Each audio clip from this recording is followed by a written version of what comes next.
The sun, not afternoon, sat low and soft over the neighborhood, laying long, honeyed streaks across peeling paint and the familiar dents of a weathered Honda Bis. Sônia Andrade sat sideways on the little motorcycle, one hand on the handlebars, the other smoothing the faded shawl over her thin shoulders. Her sewing machine, a constant in their narrow kitchen, hummed in memory, rows of stitches, the long habit of mending what life frayed. She wore her hair in a loose bun and smiled at nothing in particular, at the way the wind smelled of cassava frying, at the thought of bobo de camarón they would share that night, at her daughter's voices bantering about the price of shrimp. Raquel Andrade checked her watch and tightened the strap on her boots. A captain in the army, her posture still carried the precise geometry of drills, squared shoulders, chin leveled, a readiness that made small children stare. She had spent the morning in training, command voice, taciturn order, the kind of routine that taught a soldier how to make calm look like control. She rode alongside her mother on the bis with a hand near the seat, more habit than need, ready to steady, ready to act. Ana Carolina Andrade left the delicacy air-conditioned silence to take a breath of the same afternoon. As a delegata general, she lived in schedules and paperwork and the soft glow of computer monitors and the managed heat of protocol. Today she had promised Sônia she'd be home for the bobo, even if that meant answering the phone from her car. Her face, when she smiled, was reserved. Those who called her cold sometimes misunderstood the steadiness she carried like armor. Inside, a different warmth pulsed, an allegiance to order that was as much personal as professional. They were ordinary things, an old motorcycle, a mother who sewed, 2 daughters with uniforms and responsibilities. Ordinary until the road narrowed and the light changed, until the long day found one bend where entropy met design. The checkpoint had been there so often it could have passed for municipal infrastructure. Orange cones spilled across the asphalt, a battered pickup idling at an angle, the men leaning in the shade as if the street belonged to them. But this was not a municipal detail. This was a private racket dressed in uniform. Inspector Bruno Valente preferred his shirts untucked, the cap perched like a sneer, the cheap watch that glinted when he slapped a palm across a hood or shook down a wallet. With him were Sergio and Ricardo, paler shadows who mirrored Bruno's cruelty with obedient mouths and vacant eyes. They stopped vehicles like a trap closes. A small van, a teenager on a bicycle, a trio of women returning from the market. All were told the same thing: documents, fees, and a side about papers that could be sorted for a little cash. They humiliated people into compliance. They threw licenses in the dirt to watch faces go red. Bruno treated the humiliation like sport. When Raquel slowed the bis to a cautious roll, the trio's laughter swelled. Bruno flicked his cigarette and stepped forward. "Where's your hurry?" he called. More a provocation than a question. "Paperwork." His voice found its target, authority used like a cudgel. Raquel stopped so the motorcycle's silhouette landed on the hot pavement like a folded shadow. She met Bruno's gaze with a quiet that hardened instantly into steel. "We have all papers," she said. The voice was low, controlled, soldier slow. Bruno's grin widened. He loved the posture of power. "Papers are fine, but you know how it is. We need to check, for safety." He gestured with a sneer toward Sônia, as if the old woman required inspection like a stolen good. Sonia's smile thinned but did not fall. She reached for her bag, the coin purse inside clinking like small bells. "Inspector," she began, voice catching in a way that decades of life make natural. "We're only going to the market, nothing wrong?" Her asthma inhaler rested in the corner of her bag. She kept it for bad nights. Sergio moved first, stepping too close to Sônia as if proximity could take the dignity from her. "Old lady," he said, "don't make this harder." Ricardo laughed, a wet sound. Bruno's arrogance tasted like money. The exchange could have ended there. An apology, a payment, the soft rollback of authority into banality. It would have, for many. Pride, however, is a stubborn monarch. Raquel bristled at the way her mother was spoken to, the careless hand on the shawl as if it were contraband. The line between insult and action thinned. "Back off," she said, and the words were in order. Bruno's response was the kind of thing that announces itself before it lands. He pushed a badge across like a declaration, and then, with the slow cruelty of someone who delights in breaking things, slung his hand toward Raquel. The slap came sharp and flat, no preface, only impact. The sound punched the air. It echoed off the rusted corrugated roofs, ricocheted against parked cars, landed in a quiet so total it felt obscene. The crowd around them gasped. Sonia's hand flew to her mouth. Raquel's cheeks stung. A red mark bloomed instantly, a handprint angry and unnatural on her uniform-colored skin. It was not just a blow, it was an erasure. Bruno's message that he could write shame on anyone he pleased. Pedro, the boy selling water from a cooler under a doorway, had a phone in his hand. He had seen this decisionless violence before, and habit had taught him to catalog it. He clicked record without thinking of consequences, only of saving the moment from becoming another uncounted thing. The video shook. The camera bobbed from the scrabble of feet, took in Bruno's face, the wet cheek on Raquel. Sônia doubled forward as if in prayer. The slapping sound was crisp. The feed caught a laugh from Ricardo, thin and triumphant. "Get out of here, girl," Bruno barked, strangeness sharpened into command. "You and your old woman." "Both of you, come with us." Raquel put a hand on the engine. "We're not—" "Move," he said. The word was simple. It carried the weight of men who thought they could bend law to appetite. The arrest was clumsy, public, performed for effect. Bruno barked orders as if the cobblestones were his dais. Sergio and Ricardo closed in. Hands found wrists and the steering column like actors rehearsing a scene that had been performed for years. People in the street looked away, or they watched with the queasy fascination of witnesses to cruelty. Sônia protested feebly. The breath left her in a cough that shook like a sack of small stones. "No, no," she rasped, and an inhaler clinked against the inside of her bag, small and helpless. They drove them to the precinct like trophies. The station smelled of bleach and hot coffee, of paperwork and the iron-bitter tang of authority. Inside, the mood changed from entitlement to mockery. Bruno strutted, making jokes about the captain and the old seamstress, as if the precinct were a stage and he the star of his own show. Confinement wore a different face than any soldier or delegata had been trained to meet. The holding cell was a rectangle of smudged tiles and dull light. The metal bench was too cold. It made the bones talk. Sônia sat with hands folded on her lap like a woman waiting for a train. Her breath came in smaller pulls now, a wheeze braided into the fabric of the room's noise. Her fingers found the seam of her skirt, fingers that knew how to work a needle, rediscovering the familiar curve of cloth. Raquel leaned against the bars. She had been trained to move under pressure, to ration muscle and rage, to choose action that gained leverage. Arrests had weight in her chest now, not the innocent confidence of earlier commands, but the raw heat of being wronged. She wanted to do what soldiers do, restore order with force. She tasted impatience like iron. The officers in the back exchanged beers, laughed. One of them, a man with a chipped tooth, made a show of peeling open a pack of cigarettes. They spoke of gossip, of moves at the bar, of game scores. Someone mentioned that old ladies always have a story. Someone else asked when the next bus would be. The environment smelled dangerous by neglect, help delayed by indifference. Sonia's breaths grew shorter. Her hands began to flutter like a woman trying to stitch an invisible seam. "My inhaler," she rasped, voice thin. Later came a reply, casual and absurd. They watched as if the moment were a movie they had seen before, and thus owed no moral stir. Inside the cell, time wore anatomy thin. Raquel kept her jaw clenched. She considered breaking the bars. She considered with a single violent flare of thought every method she knew to return the insult tenfold. But the training did not just teach her to fight, it taught her to channel force. I thought of Anna's counsel. Rules matter, even when the rules seem to kneel. She was not alone in this calculus. She had to decide whether to burn the system down with her own hands and risk becoming what she hated, or to use the system's bones against the rot inside.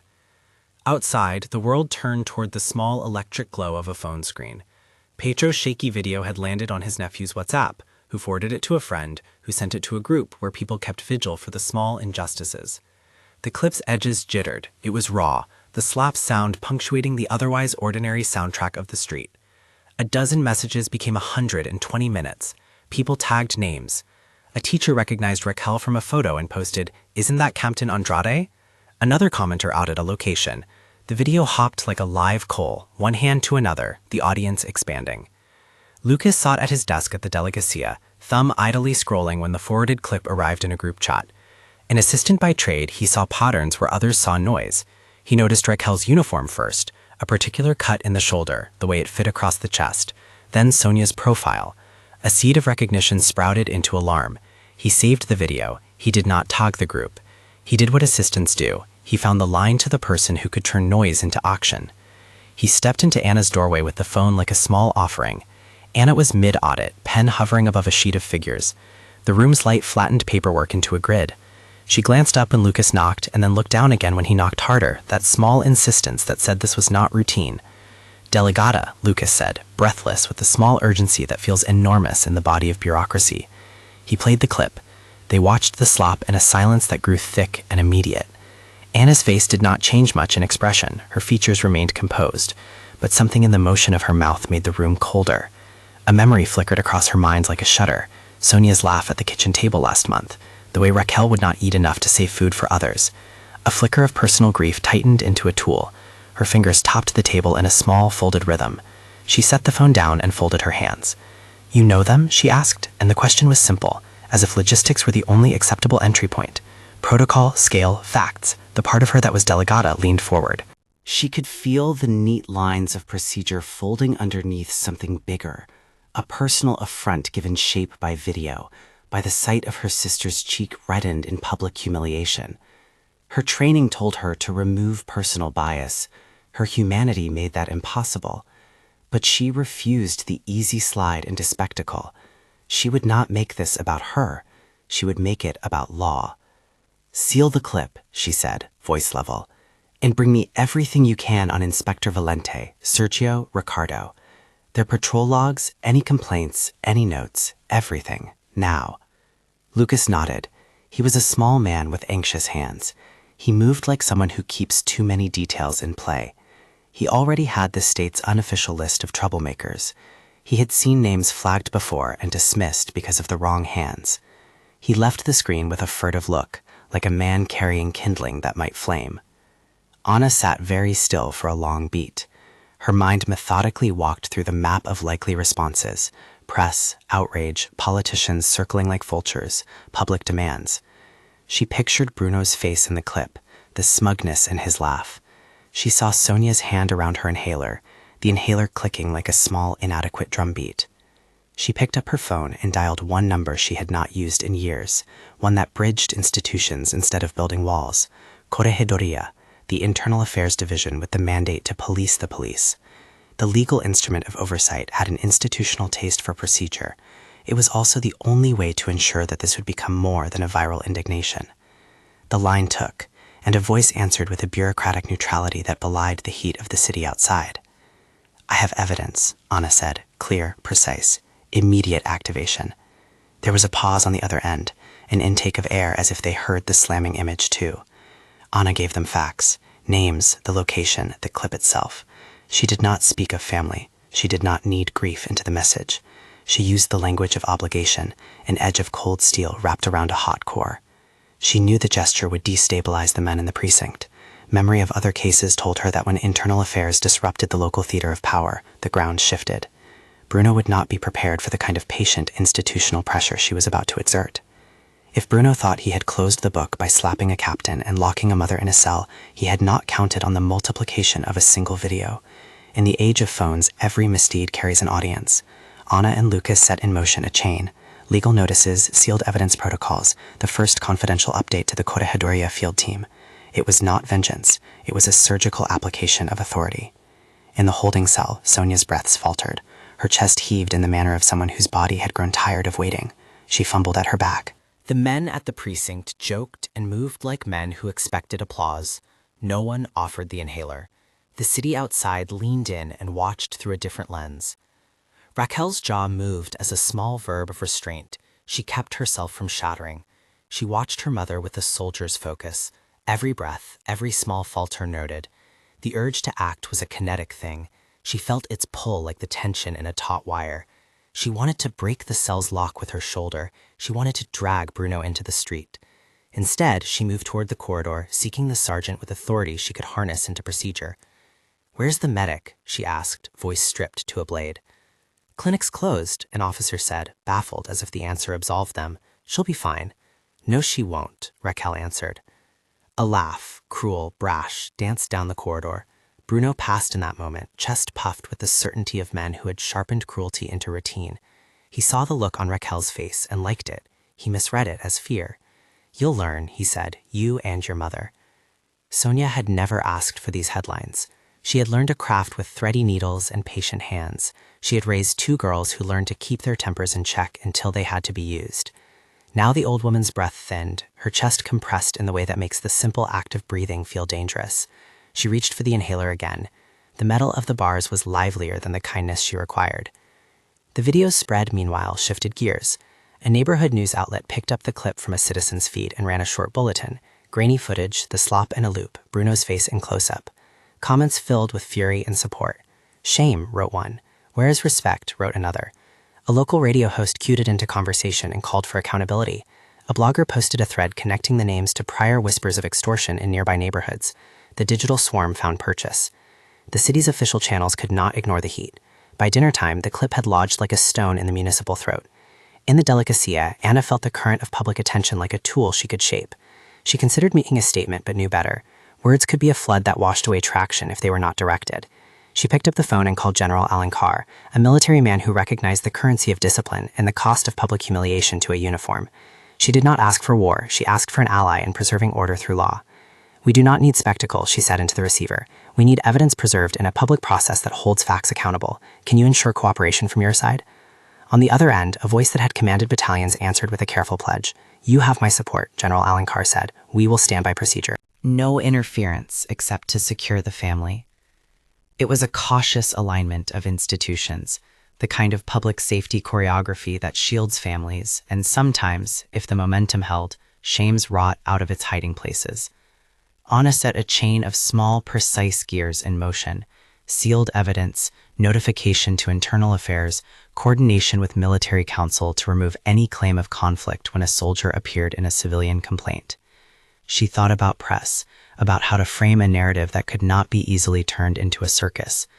Her plan required time, which is what made it dangerous. The city moves faster than institutions, and outraged publics want answers yesterday. Back at the precinct, the humor in Bruno's voice began to crack like old paint.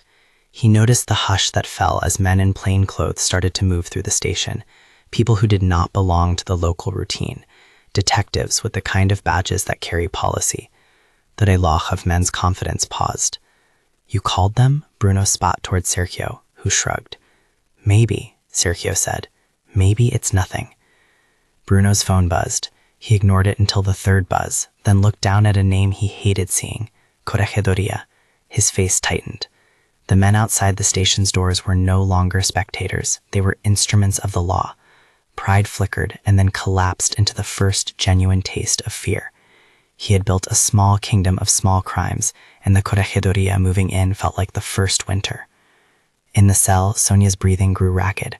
Her lips pursed new colorlessness. Her hands found the inhaler, and she worked it as if it were a tool with a will of its own. For a second, she thought she could breathe. Then the chest pain returned with a bitterness that made tears come silently. "Oh God," she whispered. The words were private, a prayer stitched between lungs and ribs. The officers in the corridor continued their ritual of dismissal. One of them, perhaps moved by an old memory or by the vague conscience that sometimes sits like an uncomfortable suit, saw the old woman's distress. He looked at Raquel and then away. He did not move. Pedro watched the spread of his clip with a mixture of awe and dread. He had not intended to make a politics of the afternoon. He had wanted simply to register truth. When the first comments came in, "She needs help," Pedro felt the world as if it had given him a responsibility he'd never asked for. He ran toward the precinct on impulse, chest tight, the video playing in his head like a bad loop. The station doors were a human tide. He pushed in. The officers there glanced at him. Their faces were plain. He thrust his phone toward a sergeant without a plan beyond the urgency that made his palms sweat. "You have to check," he said. "She's having an asthma attack." Somebody finally listened. The rush that followed felt disordered and destined. A medic was paged, someone called the Municipal Emergency Service, SAMU, by an officer who thought of his job for once not as safety theater but as duty. The light in the corridor shifted, from complacency to motion. A door was unlocked. The cell clicked open. Sonia's face was this close to being a small miracle or an unfinished obituary. The medic's bag was a dull, miraculous thing. It held measures and instruments that could steady an old woman's lungs. They worked with quiet competence, pulse checks, oxygen, the small rituals of revival. Sonia's body fought back like the last stubborn stitch in a ruined seam, one that refuses to let the fabric fall. Raquel stood by, hands clenched.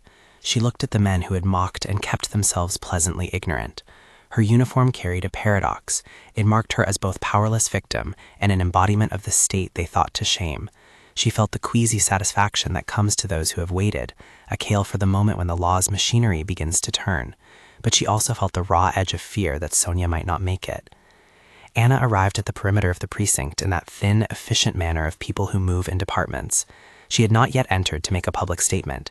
She had an internal ledger of things that needed to be done, evidence secured, chain of custody maintained, witnesses interviewed, political partners alerted. She walked into the corridor as the medic lifted an oxygen mask to Sonia's face. Their eyes met for a second. Anna steady, Sônia softened by relief and something like recognition. The scene could have been a line in a script about official competence. It was messy and other. Anna did not reach for theatrics. She reached for a phone and began making calls. Prepare a formal complaint, she told Lucas in a low voice. Notify Jorge Derea. Keep the original clip intact. Take custody of any phones. Arrange for a press release coordinated at my office. Fact-based, no speculation. And get me the name of the person who filmed. Lucas scribbled, hands trembling, not with fear, but with the weight of knowing that small actions can precipitate storms. Pedra's name came after a quick question. He had stayed, offered his statement, and the man's face had the honest terror of a witness who knows that truth can be dangerous. As the medic stabilized Sônia, the precinct transformed. Men in uniform left their jokes like clothing. Men in plain clothes took out notebooks and badges. Bruno watched the slow encroachment of an order that was not his to command. He moved through the station with a small calculation. To preserve his dignity, he needed to preserve his narrative. He would say they resisted. He would claim procedure. He had lines taught in the language of self-preservation. But Anna had something stronger than a line. She had the image of her sister taken and posted, a public humiliation that could not be undone. She had the political currency of a nation that now watched a video and demanded justice. She had the careful machinery of internal affairs, primed by a single, deliberate phone call. She made another call. This one was to a journalist she knew from years of careful interaction, someone who understood that the press could shape the story, but also set the terms. We're going to coordinate, she said. No leaks, no theatrics, just facts. We will expose corruption. We will do it within the law. The journalist's voice was immediate with interest. This could be the kind of story that changes everything, she said. Anna's reply was not a boast. We will not trade justice for spectacle, she said. We will be precise. Outside, the city hummed with its small engines and big anxieties. Social feeds rang with questions and solidarity. The governor's staff had received a handful of calls. The image of a hand on a uniformed cheek had done something the slow gears of policy rarely managed. It had snapped public attention into one place. In the corridors of power, the word spread in its own soft way. The Secretary of Public Security, Otavio Mendez, received a terse briefing note that evening, a neat rectangle of typed facts and a link to the video. His face reflected blue screen light. He felt the gravity in three ways: political risk, institutional risk, and the moral clarity that sometimes arrives as a problem that cannot be ignored. Bruno's world narrowed to the sound of boots he did not control. He moved to collect his things as if he could salvage dignity from a monopoly on violence. But dignity was not the currency he was about to lose. Rights were. Sônia was taken in an ambulance that smelled of antiseptic and citrus. Her hands were steadied by oxygen and by the presence of her daughters who had been permitted to ride in the back, a small mercy. Raquel held Sonia's hand the way soldiers hold comrades, fierce, silent, vows compressed into grips. Anna waited in the emergency room's gray light, her face a mask that did not hide anything, but had been sculpted to keep the world working while she bled privately. In the emergency bay, Sonia's breaths came in a rhythm that frightened and humbled in equal measure. The doctors spoke in measured phrases. They said, "We will try, we will watch, she must rest." They spoke of nebulizers and observation units in the undefined margins where hope and fear meet. Anna sat in the waiting room, phone on her knee, messages blinking. She had mobilized a small operational circle: Lucas, the Corrigenderia contact, General Alencar, a trusted journalist. They were not an army. They were instruments assembled to cut the problem down to manageable truth. She thought for a sliver of an instant of a life before consequence, of Sonia's hand smoothing fabric, of dinner promises, of Raquel's early drills. The city was not a narrative of villains and angels. It was a field of competing wills. This was not the evening for moralizing. It was the evening for work. Her strategy took shape. secure the evidence, publicize the facts in a way that would protect her sister, and highlight the abuse. Let internal affairs act with its own authority. The machine would do the rest, or at least it would begin. When the first Corregedoria agents stepped into the precinct, their shoes made a different sound than the men who had lounged there all day. They moved with the specific certainty of people whose job it was to measure other people's decisions. They sealed rooms, collected phones, took statements. They were not dramatic, they were meticulous. Bruno tried to be dramatic and found his voice a thing of smaller caliber in their presence. Raquel watched them work, feeling a curious relief and a strange dislocation. The immediacy of personal retribution had given way to the slow architecture of accountability. She had wanted to break something. She had been given instead the tools to do harm within the letter of the law and to win. The choice felt older and more durable. News vans edged into position outside the hospital, their satellite dishes like impatient flowers. The city's appetite for answers had found a place to feed. The governor would be asked about the incident. The media would want statement. The public would want a promise. Anna thought about the kind of promise a city could trust, one grounded in action, not platitude. Inside, Sonia's fingers unclenched. A nurse slipped a warmed blanket over the slight shoulders. At one point, Sonia murmured something about Bobo, a small domestic anchor in a place that threatened to swallow everything. Raquel answered with a rasp of a raff, bitter, relieved. "We'll make it," she said. The sentence was small and not absolute. It was enough. The day was bending toward a night where consequences would begin to land like slow, heavy rain. Bruno and his cohort found themselves under the focused light of internal affairs, and for the first time their small kingdom shook. Phones were seized, accounts were looked at, past complaints, the sort that had been filed and then neglected, were dug up like fossils and set in context with the new video. Anna watched the corridors of the city tilt toward accountability. She felt no triumph. Her chest was tight with the knowledge that institutions are slow and messy, that justice is rarely absolute. The plans she set in motion were precise because she knew the cost of imprecision. Outside, the beast waited, its seat cooled in the evening air. Sonia's shawl was folded over the seat like a flag. The sewing machine in the kitchen would go quiet tonight, its light dim. Tomorrow, perhaps, it would hum again. Anna pressed her palm flat to the photograph of her sister's red cheek on her phone and thought about what it takes to make a system listen. A video, a witness, the right phone call to the right person, and the steadiness not to let grief become spectacle. She had chosen a path that used order against disorder, procedure against arrogance. But even as the first arrests were being planned, rumors budded in the precinct like mildew. Names circulated, payments, whispered favors, a small network of men who had learned to harvest small corruptions like a crop. The Corregedoria agents smiled thinly at the prospect. Collections of evidence were not final verdicts, only the beginning of a trial whose shape would be decided by testimony, by forensic traces, by a public unwilling to forget the image of a handprint on a uniform.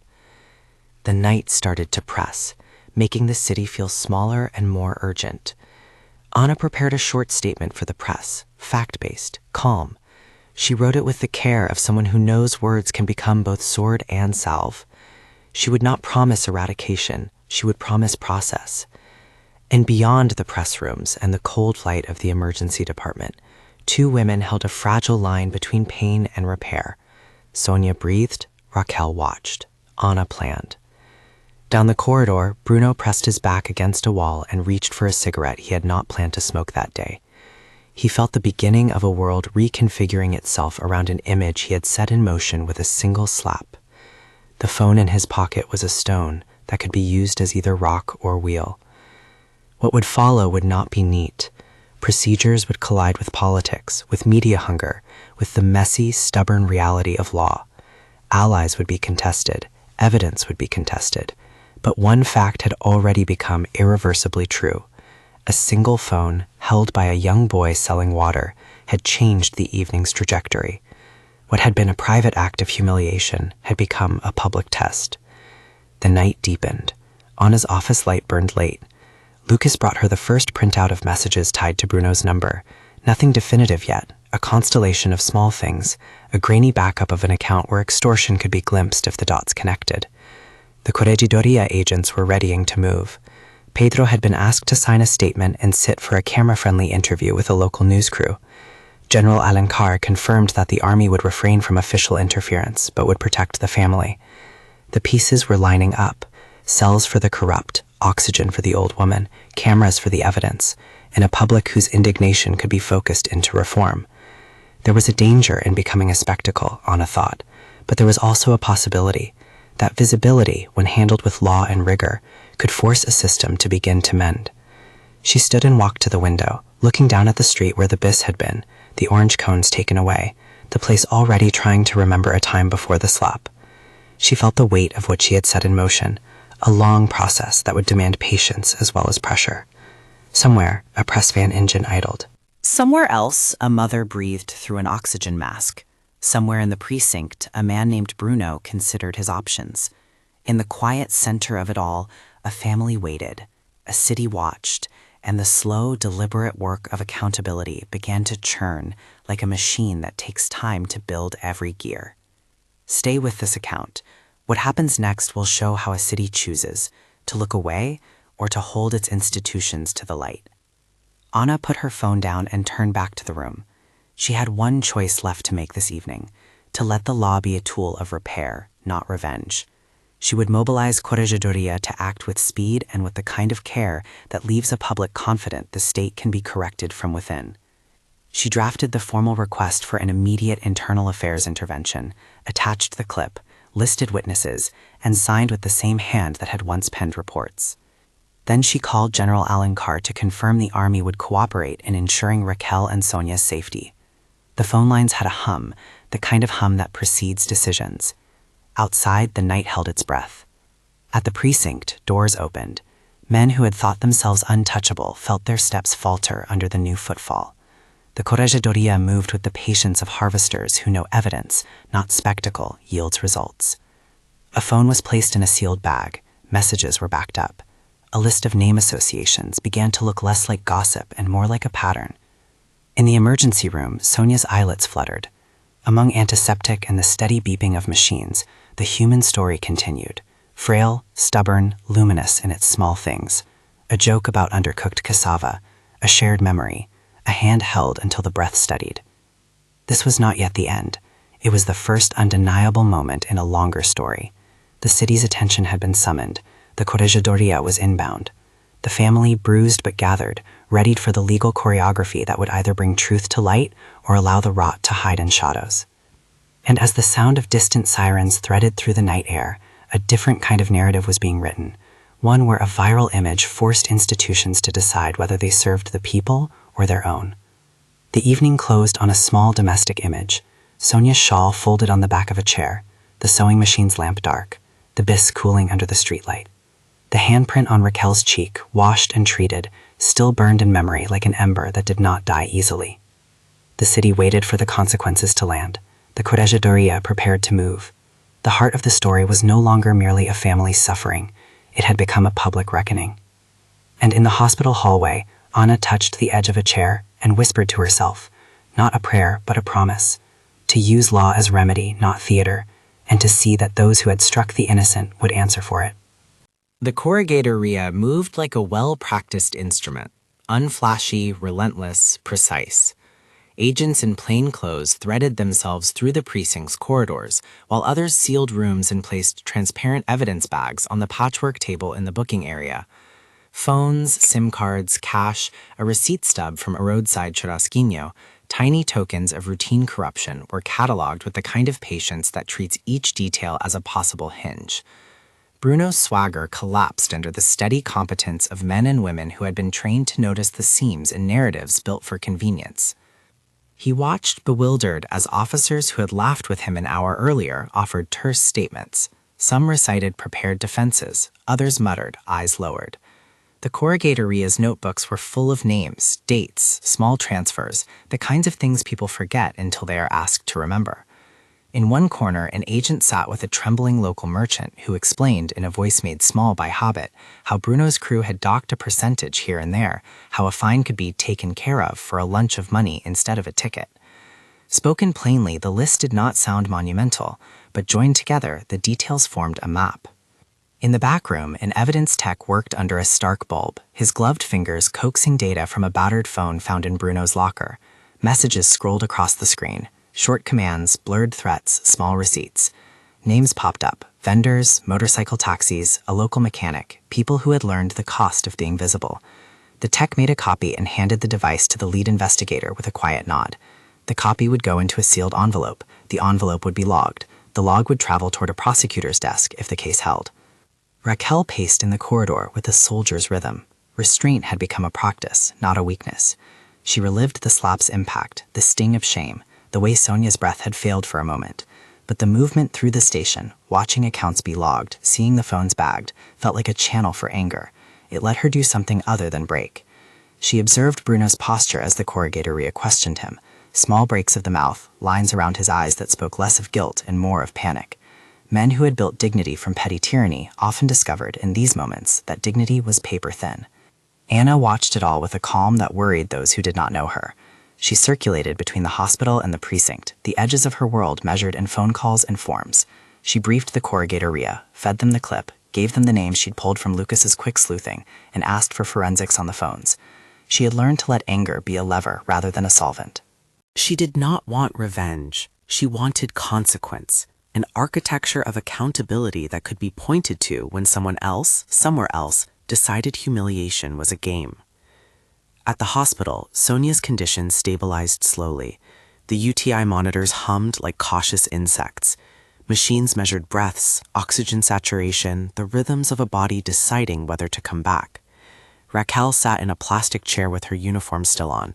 The red handprint faded into a pale bruise, but vivid in Raquel's memory.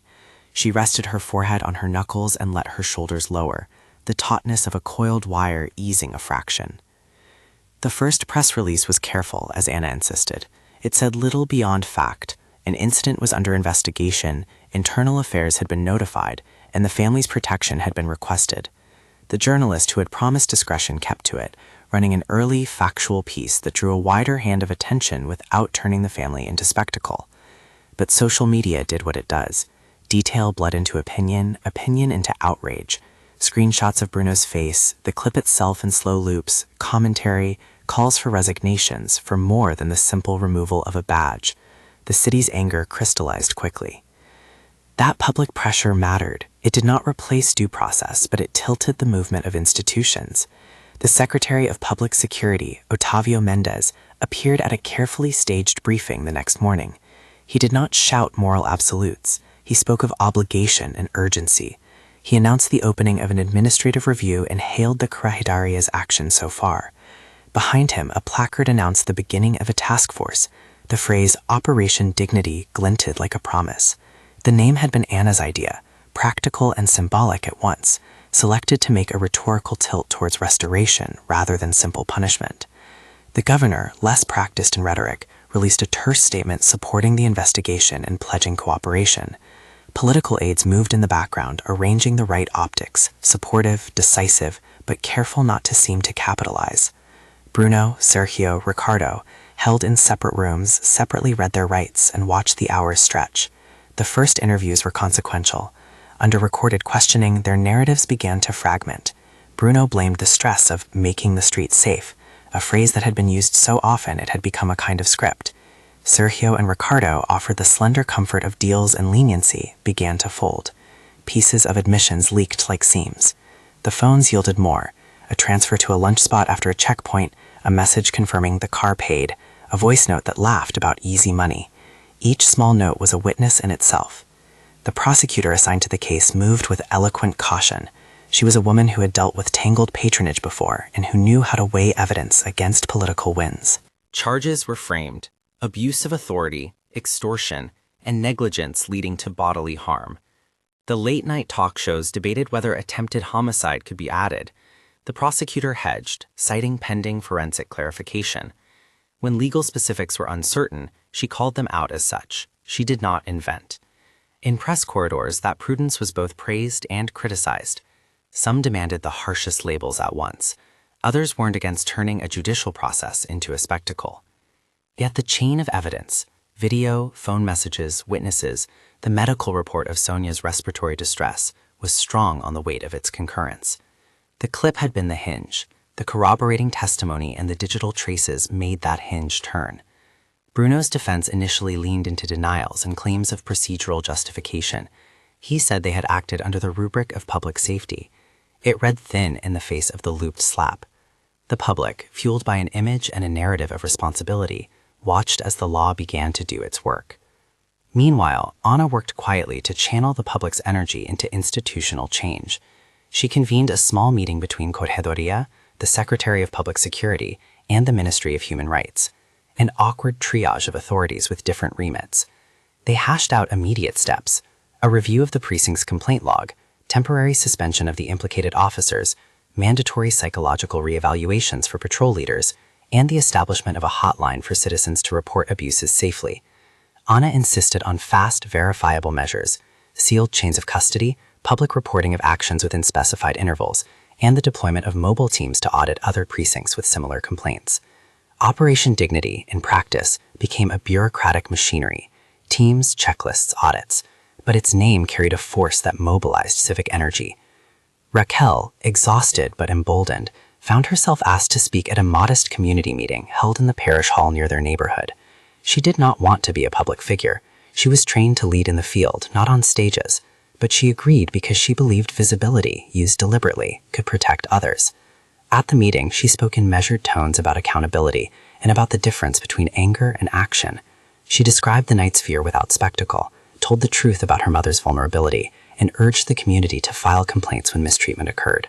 Her uniform led the words authority beyond personal complaint. People listened. A few who had experienced small humiliation stepped forward. Volunteers signed up to help others file reports. The meeting became a small node of civic repair. Grassroots energy convened with institutional partnership. The press conference that would become a focal point of the city came 2 days later. Anna stood at the podium, flanked by General Alencar and a representative from Corregedoria. She read a tight, factual statement. The investigation was ongoing, charges had been filed, immediate protections had been enacted for the family, an independent audit of the precinct would take place. She left room for the law to breathe. She pointed citizens toward process. Her tone was unmistakable, indignation shaped into procedure. But the real shock, the part of the headline that would make people say, "I didn't expect that," came when the Corregedoria released an annex to the preliminary report. The list was not merely Bruno's crew. It included names linked through transactional messages, bank records that suggested a small network of extortion had reached further into other neighboring precincts.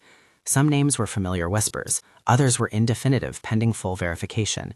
The implication was not that the system was uniformly corrupt, Anna insisted on that point in interviews, but that a pattern of small, tolerated practices had metastasized into a network.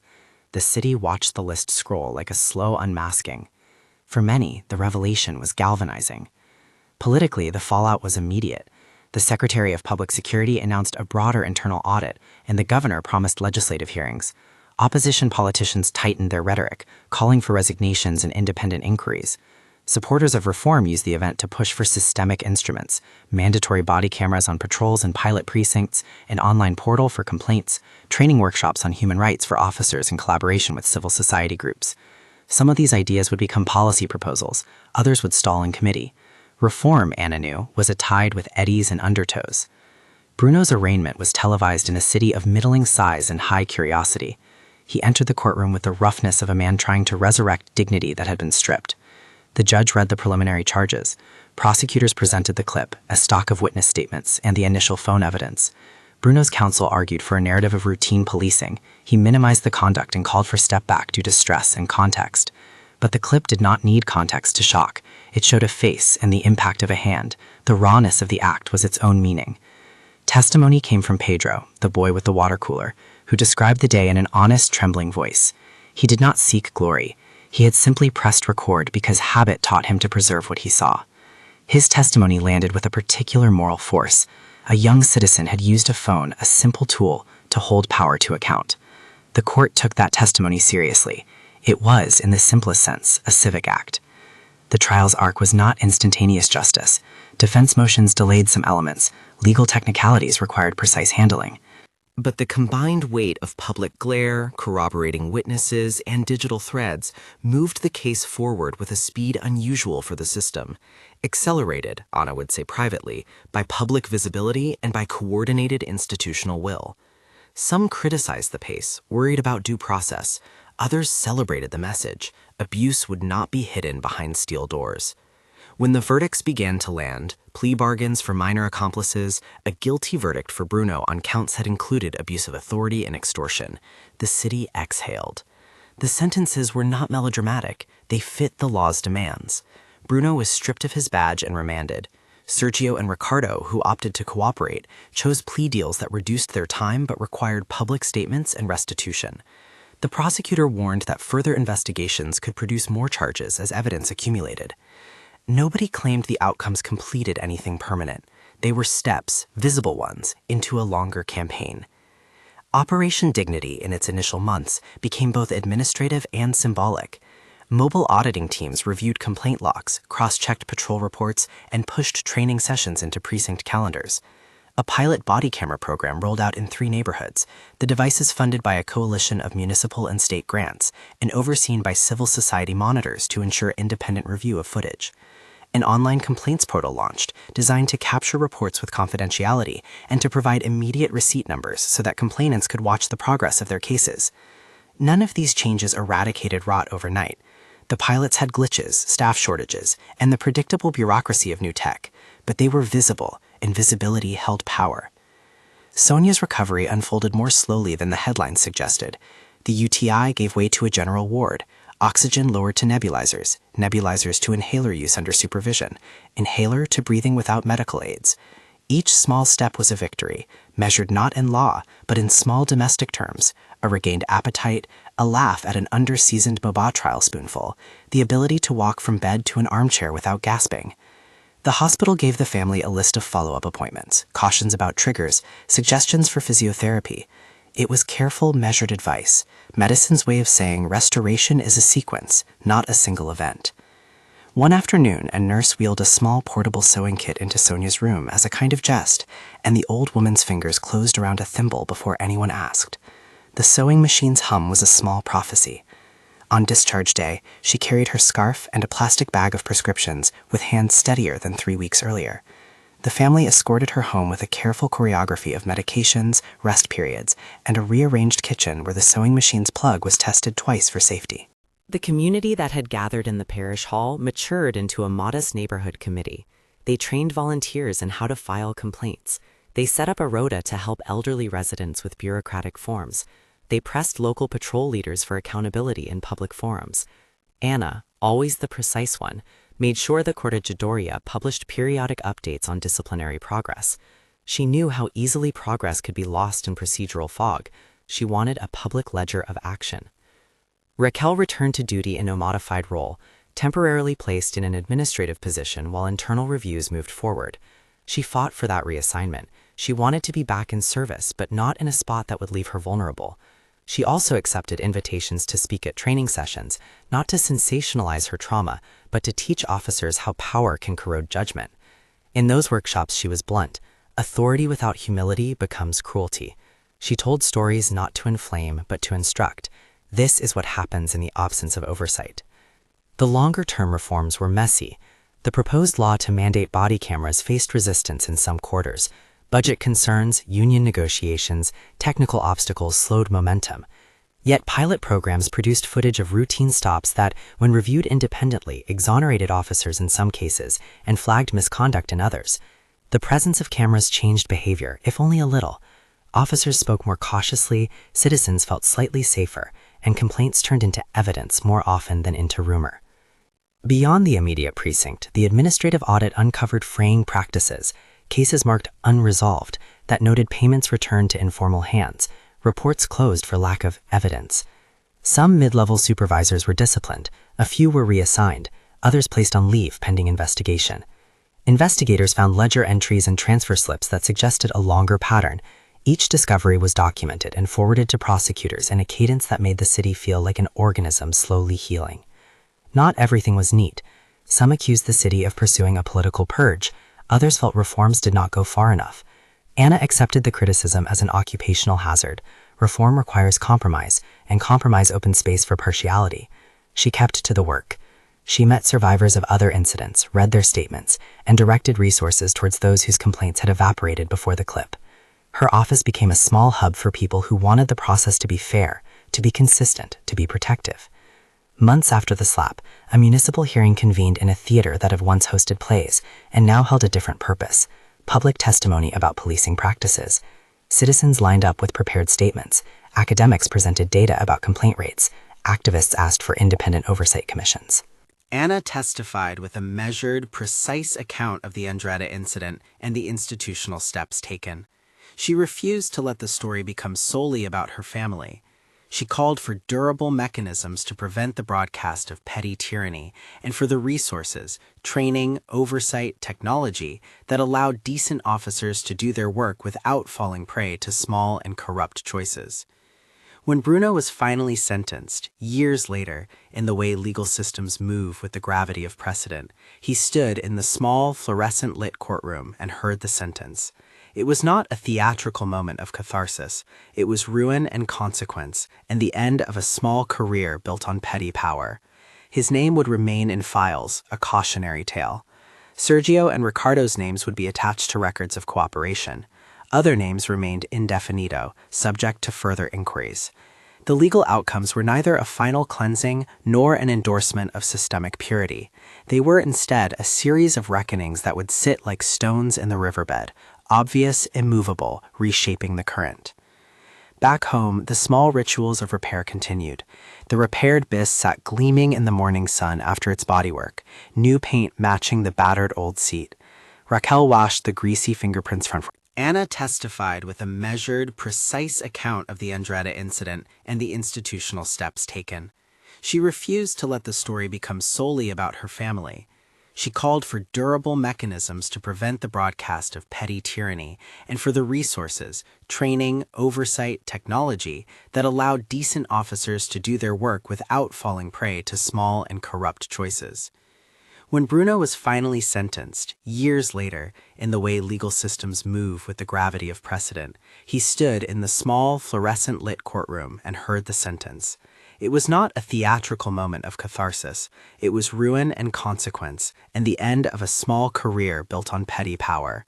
His name would remain in files, a cautionary tale. Sergio and Ricardo's names would be attached to records of cooperation. Other names remained indefinito, subject to further inquiries. The legal outcomes were neither a final cleansing nor an endorsement of systemic purity. They were instead a series of reckonings that would sit like stones in the riverbed, obvious, immovable, reshaping the current. Back home, the small rituals of repair continued. The repaired bis sat gleaming in the morning sun after its bodywork, new paint matching the battered old seat. Raquel washed the greasy fingerprints from her hands, and then, on a day when the air smelled of fresh coriander, she and Sônia prepared a pot of bobo, the kitchen filled with the familiar smells that had once seemed mundane: coconut milk, palm oil, mashed cassava, and with a sense of language between women that was both practical and sacred. It was not a victory festival. It was a tiny reclamation of domestic joy. They set the table simply, a patchwork cloth under chipped plates. Anna arrived late, her uniform swapped for a plain blouse, her face still carrying the traces of many late hours. They ate slowly, noticing the soup's texture, laughing at a small spill, negotiating who would get the last shrimps. The sewing machine hummed in a corner like an old friend. The red, faded handprint on Raquel's cheek had grown paler still. When she touched it, she felt the memory of impact and the cool fact of endurance. Neighbors came by with small gifts, a pot of beans, a wrapped loaf of cassava bread. Pedro, the boy with the phone, arrived shy and then offered, without ceremony, a small bouquet of plastic daisies he had bought from change from his stall. The family accepted these tokens with the dignity of people who had been seen. They had gained something more than legal vindication, a renewed sense that visit the ley will protect rather than merely expose. The city changed too in small measure. More people filed complaints. Others attended the training sessions to learn how to interact with officers and how to record encounters safely. The online portal saw dozens of reports that translated into inquiries and in some cases corrective discipline.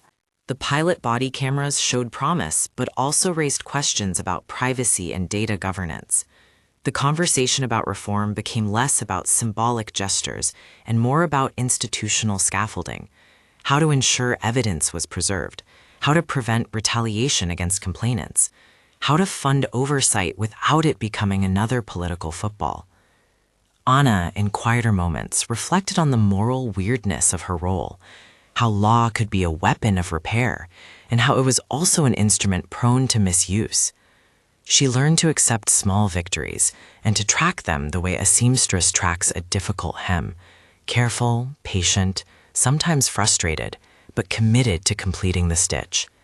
She continued to hold Korehiroria to a public standard, to publish periodic summaries, and to insist on transparency where possible.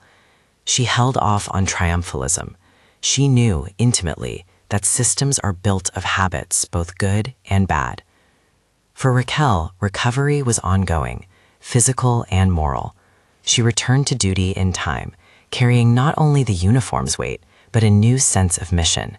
She volunteered to lead community patrols that included civilian oversight, to teach younger soldiers about the cost of small abuses. When she spoke in classrooms and community centers, she emphasized dignity, the imperative that force be used only when necessary, that power be exercised with humility. She did not preach, she taught with hard-earned credibility. Sônia returned to the sewing machine as if resuming a conversation with an old lover. Her fingers remembered the rhythm. The machine coughed to life under a practiced hand. She mended a neighbor's hem, stitched a patch on her granddaughter's jacket, and made a small bag for Pedro as a gift. Her laughter returned in bits and pieces. She had been the story's moral center, gentle, robust, inevitable in her domestic ways, and the community recognized her in that role. People visited with recipes and with offers to carry groceries. Her resilience became a small emblem for others, a domestic, stubborn kind of courage. The last public hearing on Operation Dignity, months later, served as a kind of middle point in the city's work. Advocates, civic groups, officials, and some of the family, though not all, gathered to mark the progress and demand further action. Some measures were enacted: a formal complaint intake overhaul, pilot cameras in neighborhoods with high complaint rates, and an independent review board to oversee internal affairs use of power. None glowed as final. They glimmered as procedural instruments, the scaffolding for further repair. On a small evening not long after, the three women sat on the bis, now legally and safely parked, the city air warm and peppered with the scent of grilling. They watched their neighborhood, a young couple arguing gently on a stoop, a man returning a bicycle to its rock, children shouting in a distance. The red handprint had become a story inside them, a scar and a teacher. Raquel rested her palm on the handlebars.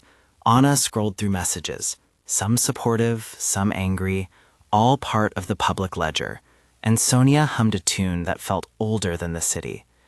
The microphone at a podium, months earlier, had been a theater of accountability. Now the sewing machine's lamp was a quiet altar of ordinary life. Reform had begun, not with a single dramatic law, but with a string of choices and policies that together pulled the city toward a higher standard. Some officials had been removed, others remained in place but under new scrutiny. Some citizens had been empowered, others still felt skeptical. That was the shape of real change, partial, stubborn, ongoing.